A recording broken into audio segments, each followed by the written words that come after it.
From TLDR News, this is your daily briefing for Thursday the 8th of December 2022.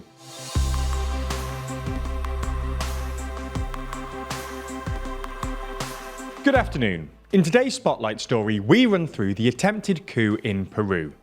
There are more things happening around the world right now though, so we'll also run through three of today's other important stories. And in our exclusive Nebula section, we discuss how a ceasefire in Ethiopia has actually caused more violence. But first, how did an attempted coup unfold in Peru? A few months ago, over on the TLDR News Global channel, we made a video about Peru's chaotic situation. But the events of the last 24 hours or so make the content of that video seem relatively tame.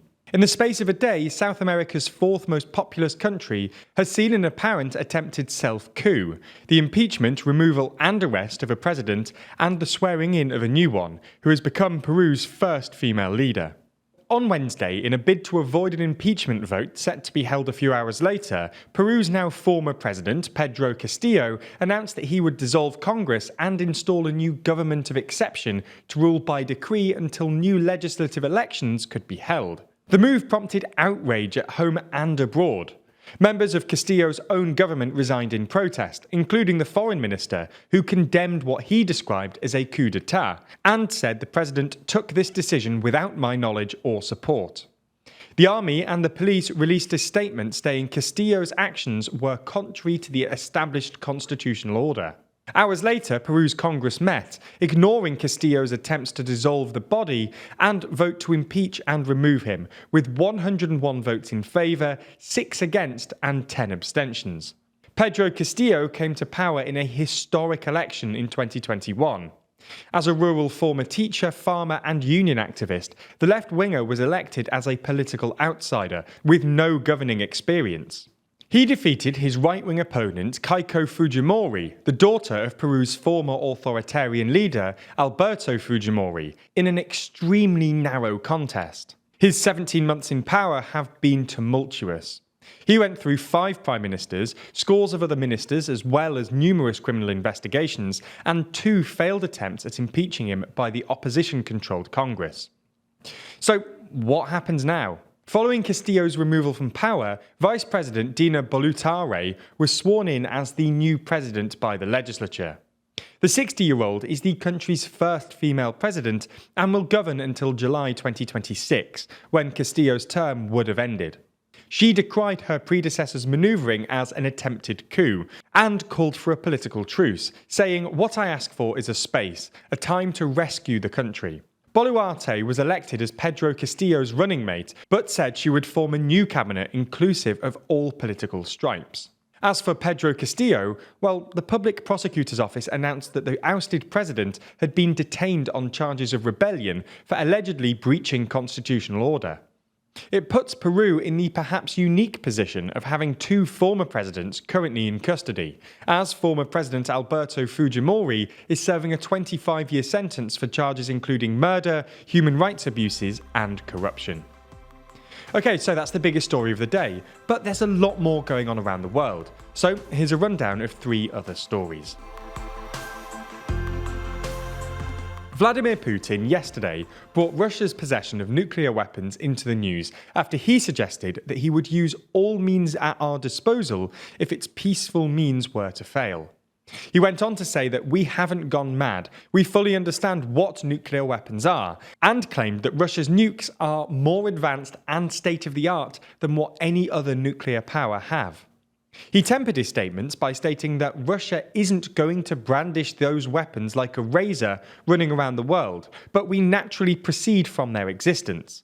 It's a factor of deterrence, not a factor of provoking an escalation of the conflict. Interestingly, Putin's decision to discuss nukes publicly seems to have come from comments made by former UK Prime Minister Liz Truss during the summer hustings.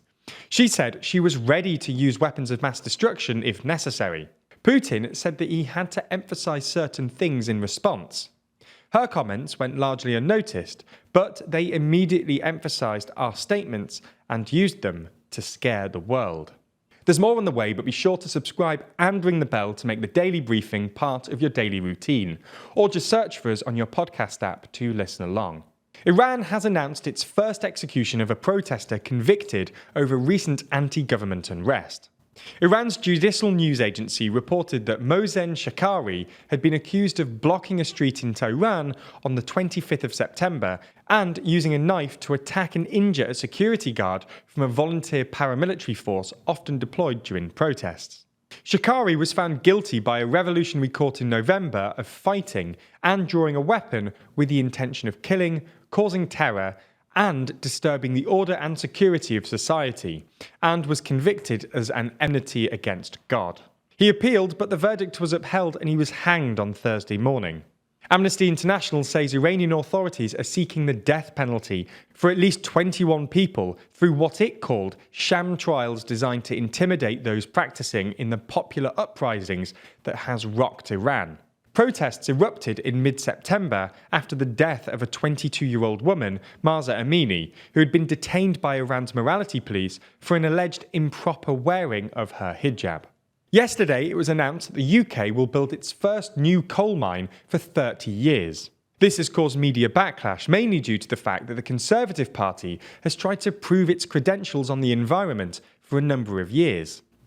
David Cameron enacted a number of policies that aimed at protecting the environment, such as investment in solar and offshore wind and the signing of the Paris Protocol. Years later, under Boris Johnson, the Conservative Party tried to re-establish itself as a party committed to the environment. In the manifesto, they committed to net zero emissions by 2050. It's been suggested that the mine will produce about 400,000 tonnes of greenhouse gas emissions per year, which is the equivalent to putting an extra 200,000 cars on the road. Finally today, we have a look at a recent story from the scientific world. Researchers have successfully sequenced DNA from 2 million years ago, making it the most ancient DNA ever sequenced, and revealed what the Arctic looked like all those years ago. The genetic material was extracted from the soil in North Greenland, which is now a polar desert. The DNA shows traces of a vibrant ecosystem, including mastodons, reindeer and geese, poplar and birch trees, and marine species like horseshoe crabs and green algae. That's all we have time for on YouTube today, but if you want to see our discussion of how a ceasefire in Ethiopia escalated violence, then watch the extended ad-free edition of the Daily Briefing over on Nebula. And if you've ever considered signing up for Nebula before, now might be the time to do it, as there's an offer which gets you a year of membership for less than $1 a month. That's huge because Nebula subscribers not only get everything you've already watched ad-free, but also an extended edition of the show every single day, available to watch on Nebula or stream on your podcast app of choice. They also get access to a ton of other exclusive ad-free TLDR content, as well as videos from all your favourite creators.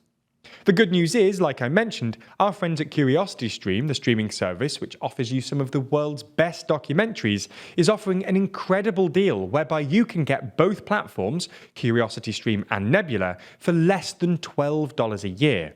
That's all the documentaries you could want on CuriosityStream, and then more TLDR content on Nebula, including the extended briefing, other full exclusive TLDR videos, and it's always ad-free. Click the link below to get both services for less than $1 a month, a deal which doesn't last long, and support the channel.